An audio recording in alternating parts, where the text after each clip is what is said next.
Welcome to بند گلی. View کرنے کا شکریہ.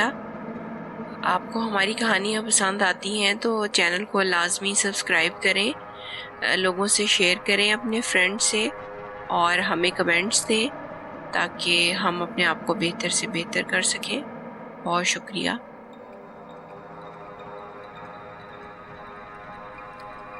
مجھے کام کے سلسلے میں چھوٹے بڑے شہروں میں اکثر جانا پڑتا. میں دفتری کام سے فارغ ہو کر رات کو سفر کرتا. عام طور پر میرے ساتھ ایک ڈرائیور بھی ہوتا. ہم لمبے سفر میں باریاں بدل کر گاڑی چلاتے. ہم عام طور پر راستے میں رات کے وقت کہیں نہیں رکتے تھے. اس بار مجھے کام کے سلسلے میں چھوٹے شہر جانا پڑ رہا تھا. ڈرائیور گاؤں گیا تھا اور 4 دن کی چھٹی پر تھا. سفر اہم تھا، اس لیے اکیلا ہی کرنا پڑ رہا تھا. میں دفتری کاموں سے بہت دیر سے فارغ ہوا. صبح دوسرے شہر میں ایک شخص کے ساتھ ایک اہم میٹنگ تھی. میں نے حسب معمول رات کو ہی نکلنے کا پلان کیا. تقریباً رات کے 8 بجے میں نے سفر شروع کیا. راستہ 4 گھنٹے کا تھا. میں نے اس وقت کے مطابق ایک گیسٹ ہاؤس کی بکنگ کروا لی تھی. تقریباً 11 بجے میں نے شارٹ کٹ لینے کے لیے ایک سنسان رستہ اختیار کیا. کچھ ہی دیر میں واضح ہو گیا کہ میں عجب بھول بھلیوں میں پڑ گیا ہوں. پچھلے 1 گھنٹے سے تقریباً گھوم گھوم کر ایک ہی سڑک پر نکل رہا تھا. وجہ سمجھ نہیں آ رہی تھی. میں نے ایک طرف گاڑی کھڑی کی اور گاڑی سے اترا. سڑکیں سنسان تھیں. آبادی کا نام و نشان نہیں تھا. میں نے چاروں طرف دیکھا. کسی سے راستہ پوچھنا چاہ رہا تھا. میں راستوں میں بہت ماہر تھا اور عام طور پر کبھی ایسے مسئلے میں نہیں پڑا تھا. کچھ دور تھوڑی روشنی نظر آئی. ایسے لگا روشنی کسی گھر سے نکل رہی ہے. بہت حیرانی ہوئی. ایک تو بیابان میں گھر اور دوسرا یہ کہ یہ اچانک نمودار ہوا تھا. مجھے لگا کہ میں نہ چاہتے ہوئے بھی اس طرف چل پڑا ہوں. شاید کچھ راستے کی سمجھ آ جائے کہ یہ کیا ہو رہا ہے. وہ ایک کافی عالی شان گھر تھا اور اس ویرانے میں ہونا کافی حیرانی بلکہ پریشانی کی بات تھی. میں کچھ ڈرا، کچھ کشمکش میں تھا. میں نے دیکھا بیل کوئی نہیں لگی تھی. میں نے دروازہ کھٹکھٹایا. فوراً ہی کھل گیا، جیسے کوئی انتظار میں ہو. ایک ادھیڑ عمر شخص تھا. میں کہنا نہیں چاہتا مگر اتنا زر تھا کہ لگا مرا ہوا ہے. مجھے جھرجھری محسوس ہوئی. اسی اثنا میں وہ بولا، مسافر ہو؟ جی، وہ رستہ نہیں مل رہا. میں نے ڈر، خوف، حیرانی اور پریشانی سب جذبات کے ملے جلے تاثرات کے ساتھ کہا. یہاں جو بھی آتا ہے یہی کہتا ہے، اس نے شفقانہ لہجے میں کہا. میں واپس مڑ گیا. میرا پورا وجود واپس جانے کی کوشش کرنے لگا مگر میں ایک قدم بھی نہ اٹھا سکا. وہیں کھڑا رہ گیا. یہ کیا ہو رہا ہے میرے ساتھ؟ کہاں جا رہے ہو؟ اندر آ جاؤ، کچھ آرام کرو، صبح راستہ سمجھ آ جائے گا، اس شخص نے کہا. میں نہ چاہتے ہوئے اندر جانے لگا. یہ کیا ہو رہا ہے میرے ساتھ؟ میں نے چیخ کر پوچھا. کچھ نہیں بیٹا، دیکھو تم تھکے ہو اور تمہیں بہت نیند آ رہی ہے، اس نے کہا. مجھے اس وقت لگا کہ مجھے بہت نیند آ رہی ہے. اندر داخل ہوتے ہی مجھے تازہ خون کی بدبو محسوس ہوئی. وہ مجھے ایک کمرے میں لے گیا جہاں بستر لگا تھا. بستر دیکھ کر مجھے ایسے نیند آنے لگی جیسے کچھ نشہ آور چیز کھا لی ہے. مجھے بس یہ یاد ہے کہ میں دڑام سے بستر پر گر گیا. خرخر کی بھیانک آوازوں کے ساتھ میری آنکھ کھلی. مجھے لگا میں چند منٹ ہی سویا ہوں. میں اٹھا، جلدی سے باہر نکلنا چاہ رہا تھا مجھ سے اٹھا نہیں گیا۔ میں بیٹھ گیا، اپنا فون ڈھونڈا۔ ٹائم دیکھنے کے لیے فون ڈیڈ تھا۔ چارجر گاڑی میں تھا، میرا سفری بیگ بھی گاڑی میں تھا۔ میں نے پھر اٹھنا چاہا، اب کی بار قدم اٹھائے جا رہے تھے۔ خرخر کی خوفناک آوازیں بند تھیں۔ اب وہ ایسی آوازیں تھیں جیسے کوئی گلے پر چھری پھیر رہا ہو۔ میں بمشکل کمرے کے دروازے تک پہنچا۔ میں یقیناً کسی نشے میں تھا یا شاید کسی ٹرانس میں تھا۔ مجھے کچھ سمجھ نہیں آ رہی تھی۔ باہر نکلا تو لگا میں غلطی سے کسی گوشت کی دکان پر آ گیا ہوں۔ پہلے یہاں ایسا نہیں تھا۔ ہر طرف سر کٹے جانور لٹکے تھے۔ میں شدید خوف زدہ ہو گیا۔ سب کے جسموں پر خون تھا، جیسے ابھی ابھی ذبح ہوئے ہیں۔ مجھے رستہ سجھائی نہیں دے رہا تھا۔ اس گھر کا نقشہ اب بالکل بدلا تھا۔ مجھے باتوں کی آواز آئی۔ میں سامنے نہیں جانا چاہتا تھا۔ میں منہ پر ہاتھ رکھ کر ان دھڑوں کے پیچھے چھپ گیا۔ اب میں کچھ بہتر حرکت کر پا رہا تھا۔ میں نے دیکھا ان جانوروں کے دھڑوں کے پیچھے انسانی جسم بھی ویسے ہی لٹکے ہیں۔ میں چیخ نہیں سکا۔ میری آنکھوں کے آگے اندھیرا آ گیا اور میں وہیں گر گیا۔ شاید میں خوف کی وجہ سے بے ہوش ہو گیا تھا۔ جب آنکھ کھلی تو صبح ہو چکی تھی اور میں ایک ویرانے میں پڑا تھا۔ نہ کوئی گھر تھا، نہ کوئی بندہ تھا،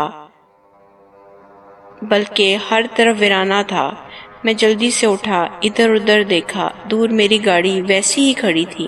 میں بھاگا اور گاڑی میں بیٹھ کر تیز گاڑی چلا دی۔ اب رستہ درست ہو گیا، مگر میں رات والا واقعہ کبھی نہ سمجھ سکا اور نہ ہی بھول سکا۔ آج کائرہ کو لاپتہ ہوئے 27 دن ہو گئے تھے۔ وہ ٹم اور میری کی 8 سالہ بیٹی تھی۔ وہ ذہنی طور پر بہت متوازن نہیں تھی۔ خبر آگ کی طرح پورے علاقے میں پھیلی تھی۔ گمشدگی کی خبریں وائرل تھیں۔ تمام لوگوں کی ہمدردیاں ان کے ساتھ تھیں۔ پولیس تو اس سلسلے میں کام کر ہی رہی تھی، مگر اس کے علاوہ کمیونٹی کے 400 لوگوں کی ٹیم بھی اس کی تلاش کا کام کر رہی تھی۔ ہزاروں لوگ اس کی تصویر کے آگے کینڈلز جلانے کی تقریب میں شرکت کر چکے تھے۔ سارا علاقہ ہی افسردہ تھا۔ 40ویں دن صبح صبح ٹم گاربیج بیگ لے کر گھر سے باہر نکل رہا تھا۔ صبح کے 7 بجے تھے۔ اس نے گاڑیوں کے سائرنوں کی آوازیں سنی۔ وہ اور لوگوں کا شور بھی اس میں شامل تھا۔ سب لوگ اسی طرف آ رہے تھے۔ 20 پولیس والوں کے جھرمٹ میں اور بے شمار لوگوں کی موجودگی میں اس نے کائرہ کو آتے دیکھا، جسے ایک پولیس آفیسر نے گود میں اٹھا رکھا تھا۔ ٹم کے ہاتھ سے گاربیج بیگ گر گئے، سارا کوڑا بکھر گیا اور وہ سب کو پھلانگتا ہوا کائرہ کو پکڑنے گیا۔ ہر طرف کیمرے کلک کلک مبارک کا شور تھا۔ ٹم نے اس کو اٹھایا۔ وہ بہت خراب حالت میں تھی۔ وہ اسے اٹھا کر اندر لے گیا۔ میری نے اس کو دیکھا تو اس کے منہ سے چیخ نکل گئی۔ وہ بھاگ کر گئی اور اس نے خود کو باتھ روم میں لاک کر لیا۔ مگر کیوں؟ ٹم نے کائرہ کو اٹھایا اور اکیلا ہی چیک اپ کے لیے ہسپتال لے گیا۔ ڈاکٹر نے معائنہ کر کے اسے فٹ قرار دے دیا۔ ایک ڈیٹیکٹیو آگے آیا۔ اس نے چند سوال کیے۔ کسی کے ساتھ تھی؟ نفی میں سر ہلا۔ کسی نے مارا؟ نفی میں سر ہلا۔ پتہ نہیں کیسے زندہ ہے وہ، یہ کہہ کر سر کو جھٹکتا ہوا چلا گیا۔ ٹم اس کو لے کر گھر آ گیا۔ میری اب اپنے کمرے میں بستر پر پڑی تھی۔ بس چند دن میں لوگ سب بھول بھال جائیں گے اور ہم دوبارہ ویسے ہی ہو جائیں گے، ٹم نے سوچا۔ کائرہ کو اس نے حسب معمول کریونز اور کاغذ دے دیا اور کچن میں بٹھا دیا۔ میری کے کمرے میں گیا۔ وہ شدید ذہنی اذیت میں تھی۔ وہ ہلکی آواز میں اس کو کچھ سمجھانے لگا۔ دروازہ کھٹکا۔ ٹم نے دروازہ کھولا۔ کائرہ تھی۔ اس کے ہاتھ میں وہ کاغذ تھا جس میں اس نے ڈرائنگ بنائی تھی۔ اس پر 2 تصویریں تھیں۔ ایک میں میری اور ٹم کائرہ کو پانی میں دھکا دے رہے تھے اور دوسری میں ان دونوں کے گلے کٹے ہوئے تھے اور چھری کائرہ کے ہاتھ میں تھی۔ کائرہ نے اپنی سفید چمکتی آنکھوں سے ان کو دیکھا اور وہاں سے چلی گئی۔ ٹم نے دروازہ لاک کیا اور کانپتے ہاتھوں سے پانی کا گلاس گلے میں انڈیل لیا۔ یہ کہانی مجھے ایک دن میرے دادا جی نے سنائی تھی۔ میں ان کی زبانی یہ کہانی آپ کو سنا رہی ہوں۔ گرمیوں کی چھٹیوں میں ہم کبھی کبھی پہاڑی علاقے کی سیر کو نکل جاتے۔ ہم گنجان آباد ہل اسٹیشن سے ہٹ کر ہمیشہ کوئی سنسان جگہ کا انتخاب کرتے۔ اس کی 2 وجوہات ہوتی۔ ایک تو یہ کہ وہ بے جا شور اور رش سے الگ تھلگ ہوتا، دوسرا وہاں پیسوں کی بچت ہو جاتی، اور طالب علم کے زمانے میں یہ بہت بڑی بات ہوتی تھی۔ اس بار بھی ہم نے ایسا ہی کیا۔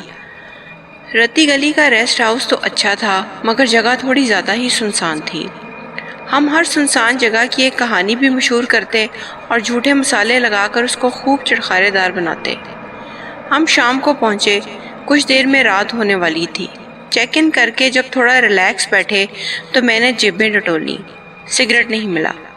میرا کوئی دوست بھی اسموکنگ نہیں کرتا تھا۔ میں نے دوستوں کو کہا، ادھر ادھر ذرا دیکھتے ہیں، پاس کوئی پرچون کی دکان ہو۔ میرے سگریٹ ختم ہیں۔ سب ٹانگیں پسار کر لیٹ گئے اور کوئی بھی جانے کے لیے رضامند نہیں ہوا۔ میں ان کو لان تان کر کے باہر نکلا۔ اندھیرا ہو گیا تھا مگر ابھی گہری رات نہیں ہوئی تھی۔ باہر نکلا تو ایک پرانی سی کوٹری کے باہر ایک لڑکا کھڑا تھا۔ مجھے لگا اسی ریسٹ ہاؤس میں کام کرتا ہے۔ میں نے اس سے پوچھا، کوئی پرچون کی دکان ہے؟ اس نے آگے کا اشارہ کیا اور کہا، بس 10 منٹ کی واک ہے، ذرا جلدی ہوا نا، دکان جلدی بند ہو جاتی ہیں۔ اس نے پیچھے سے آواز لگائی۔ کچھ عجیب سا تھا لڑکا، لگتا ہے جیسے نشے میں ہو۔ میں نے جلدی جلدی قدم اٹھاتے ہوئے سوچا، ان پہاڑوں پہ چلنے کی عادت ہم بیچاروں کو نہیں ہوتی۔ دکان کا رستہ اونچائی کی طرف لے جا رہا تھا، اس لیے میں چڑھائی کر رہا تھا اور 20 منٹ زیادہ چلنے کے بعد ایسا لگا کہ کچھ بھی نظر نہیں آ رہا۔ سانس پھولنے لگا اور تھوڑا آگے گیا تو بہت تھک گیا۔ سانس لینے اونچی جگہ پر بیٹھ گیا۔ اندھیرا ہو رہا ہے۔ میں نے سوچا واپس چلتا ہوں، پہنچتے پہنچتے دکان بند نہ ہو جائے۔ میں خود ہی بڑبڑایا۔ اترنے لگا تو سگریٹ کے دھوئیں کی خوشبو محسوس ہوئی۔ وہم ہو گیا مجھے۔ میں نے سوچا، خوشبو تیز ہوئی، جیسے پاس ہی کوئی ہو جو سگریٹ پی رہا ہو۔ میں نے مڑ کر دیکھا۔ درختوں میں ایک ہیولا نظر آیا جو اتنا مکمل نہیں تھا، البتہ جلتے سگریٹ کا دھواں اور لالی نظر آئی۔ او بھائی صاحب، کیسا اتفاق ہے، میں سگریٹ لینے ہی جا رہا تھا۔ میں نے آواز لگائی، کوئی جواب نہ آیا۔ میں سگریٹ کے شوق میں اس کی طرف گیا۔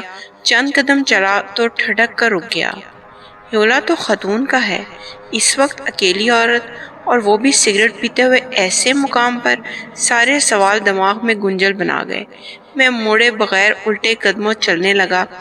اس کا سگریٹ مسلسل جل رہا تھا مگر کم نہیں ہو رہا تھا، صرف دھواں دے رہا تھا۔ اگر کوئی مرد ہوتا تو یقیناً میں یہاں اس کے پاس بیٹھ جاتا اور 2 کش تو لازمی لگاتا، کیونکہ سگریٹ کی طلب مسلسل تھی۔ میں نے خاموشی سے واپسی کا راستہ لیا۔ اپنے پیچھے قدموں کی آواز سنی۔ چونکہ اب سفر اترائی کا تھا، اس لیے سفر جلدی جلدی طے ہو رہا تھا۔ میں نے بالکل پیچھے مڑ کر نہیں دیکھا۔ سگریٹ کی دھوئیں کی خوشبو مسلسل آ رہی تھی اور لگ رہا تھا کہ یہ وہی ہے جس نے کالا لبادہ اوڑھا ہوا تھا۔ چہرے پر گھونگھٹ کی طرح چادر گری تھی اور مجھے اس کی صورت نظر نہیں آ رہی تھی، اور میں کسی صورت میں اس سے ٹاکرا نہیں کرنا چاہ رہا تھا۔ میرا ریسٹ ہاؤس آ گیا اور قدموں کی آوازیں بھی بند ہو گئیں۔ میں نے سکھ کا سانس لیا۔ باہر وہی لڑکا ملا۔ میں نے اس کو کہا، کوئی دکان نہیں کھلی، کوئی نہیں ملی، کچھ نہیں تھا۔ اس نے کہا، بند ہو گئی ہوں گی۔ آپ کو کیا چاہیے؟ میں نے کہا، سگریٹ۔ وہ اندر گیا اس بسیدہ سے کمرے میں جو وہاں ریسٹ ہاؤس کے پاس ہی تھا اور سگریٹ لا دی۔ بس ایک ہی؟ میں نے کہا۔ چلو ایک تو ملا، میں نے سوچا۔ میں نے اس کو اپنے ساتھ ہونے والا واقعہ سنایا۔ بولا، یہاں آپ کو ایسا کوئی نہ کوئی ملتا رہے گا۔ اس نے ایسے جواب دیا جیسے کوئی بات ہی نہیں۔ میرا گلا خشک ہو گیا۔ مطلب؟ میں نے بیٹھے ہوئے لہجے میں کہا۔ مطلب یہ کہ ایسے بہت سے یہاں رہتے ہیں جو رات کو موجود ہوتے ہیں اور سورج نکلنے کے بعد ان کا وجود بھی نہیں ہوتا۔ میں پھٹی آنکھوں سے اسے دیکھنے لگا۔ میں نے جیب سے لائٹر نکالا، سگریٹ سلگایا اور کش لگاتا اپنے کمرے میں چلا گیا۔ ابھی میں نے دوستوں کو کچھ نہیں بتایا۔ وہ لوگ کھانا منگوا چکے تھے۔ میں نے سگریٹ پوری نہیں کی، ایسا لگا کہ دل نہیں کر رہا پینے کو۔ میں نے بجھا کر وہیں سائڈ ٹیبل پہ رکھ دی۔ کھانا کھایا، رات گئے، سب گپیں لگاتے رہے۔ میں سوچ میں ہی گم رہا۔ پھر ہم سب سو گئے۔ میری بھی آنکھ لگ گئی، مگر منہ اندھیرے ہی کھل گئی۔ اٹھا اور باہر نکل گیا۔ رات والا لڑکا اب بھی وہیں تھا۔ ریسٹ ہاؤس میں ہمارے علاوہ کوئی نہیں تھا۔ یہ ساری رات یہاں کیا کرتا رہا ہے؟ میں نے سوچا۔ تم اب بھی یہیں ہو؟ میں نے اس سے پوچھا۔ میں یہیں ہوتا ہوں، اس نے جواب دیا۔ کیا یہاں پہ کام کرتے ہو؟ جی، اس نے کہا۔ صبح ہونے والی تھی۔ میں اندر چلا گیا۔ سوچا تھوڑی روشنی ہوتی ہے تو سب کو اٹھاتا ہوں، پھر تھوڑی ٹریکنگ کرتے ہیں۔ میں نے وہی سگریٹ سلگا لی، کافی کش لیے۔ غور کیا تو پتہ لگا کہ وہ سگریٹ تو کم ہی نہیں ہو رہی۔ میں شددت رہ گیا۔ تبھی تو دل بھر گیا تھا میرا۔ بھاگ کر باہر گیا، اس لڑکے کو ڈھونڈا، کہیں نہیں نظر آیا۔ میں گیسٹ ہاؤس کے ریسیپشن سے پوچھا۔ انہوں نے بتایا ایسا کوئی لڑکا ہمارے پاس کام نہیں کرتا۔ مگر اس نے تو کہا تھا وہ یہیں کام کرتا ہے۔ اور ہاں، وہ تو شاید یہاں قریبی کوٹری میں رہتا ہے، میں نے پورے یقین سے کہا۔ اس ریسٹ ہاؤس کے پاس کوئی کوٹری نہیں ہے جی، ریسیپشنسٹ نے جواب دیا۔ ارے ہے نا، چلو میں دکھاتا ہوں۔ میں اس کو لے کر باہر آیا، مگر وہ واقعی رات والی کوٹری وہاں پر نہیں تھی۔ میں نے اسے سگریٹ کا بتایا، مگر اب تو وہ سلگ سلگ کر ختم ہو گئی تھی۔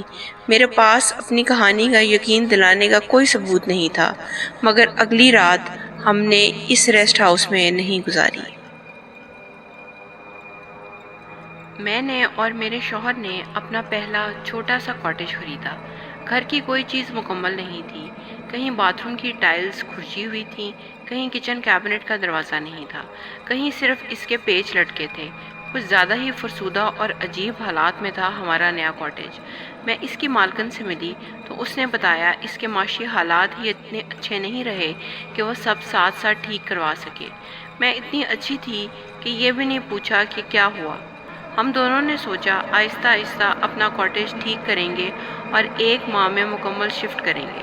چنانچہ ہم نے آہستہ آہستہ جاب سے وقت نکال کر کاٹیج ٹھیک کرنا شروع کر دیا اور سامان لانا شروع کر دیا۔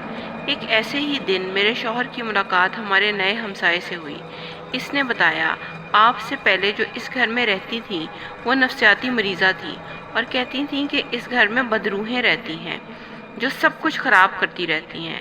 ہم ان چیزوں پر بالکل یقین نہیں کرتے تھے، اس لیے آپس میں بات کر کے خوب ہنسے۔ پہلی رات جب ہم سونے لگے اور لائٹ بند کی تو ساتھ ہی زوردار دھڑم کی آواز آئی۔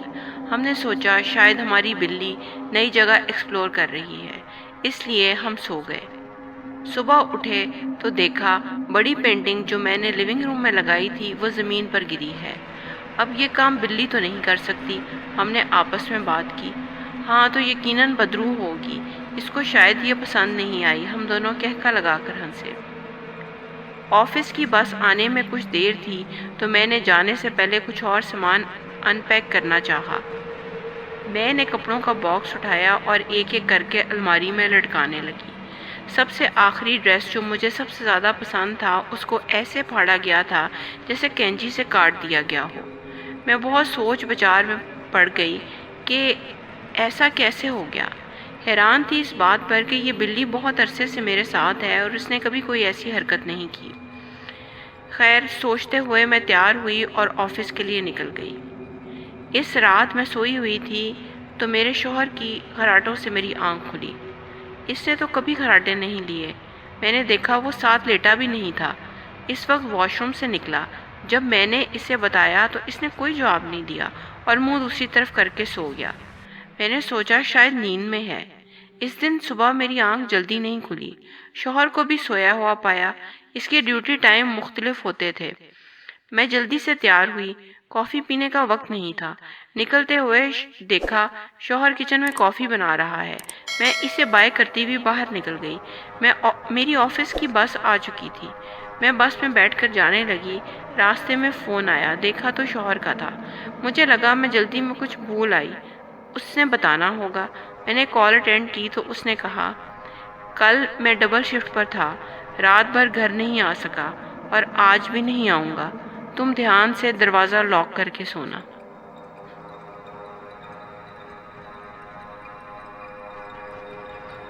ہمارے گھر کے پاس قبرستان تھا۔ ہم سڑک پر کرکٹ کھیلتے تھے۔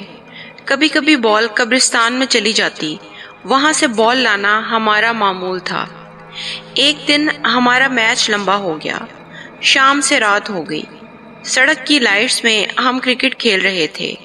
ہم سب اسی محلے میں رہتے تھے، اس لیے کسی بھی دوست نے دور نہیں جانا تھا۔ ہم نے میچ لگایا ہوا تھا، اس لیے ٹائم زیادہ لگ رہا تھا۔ ایک دوست نے محسوس کیا کہ ہم 6 دوستوں کے علاوہ بھی کچھ آوازیں آتی ہیں جب ہم آؤٹ کرتے ہیں یا سکور کرتے ہیں۔ ہم نے اس کی بات کو نظر انداز کیا۔